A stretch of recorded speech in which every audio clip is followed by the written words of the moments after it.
Hi, welcome back to Sharon's Books. This is my second picture book biography, also published by Pelican Publishing, and this is entitled Christopher Newport Jamestown Explorer. And before I moved to Virginia, I must admit I didn't know anything about Christopher Newport. But now I'm part of the year in Virginia, and I found out that they study him in the Virginia schools, and there just weren't a lot of books about him. So this is a story about a captain, a sea captain, who was hired to make a permanent English colony. He was hired by what they called the Virginia Company.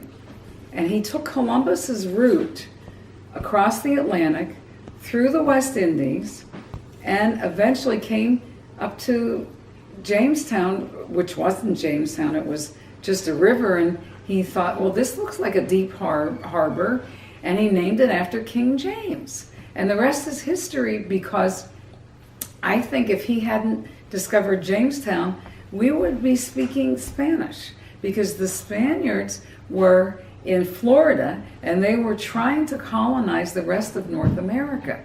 But Christopher Newport not only discovered Jamestown, but made 4 more trips back to Jamestown, made friends with the Powhatan Indians, and the settlers learned how to govern themselves and how to farm and how to cook, and then it all worked out. And it was the first permanent English settlement in America.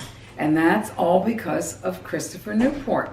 Now, Christopher Newport, when he discovered Jamestown in 1607, I don't know if you knew this, but his right hand was missing, because he used to be a privateer. It's kind of like a fancy word for a pirate.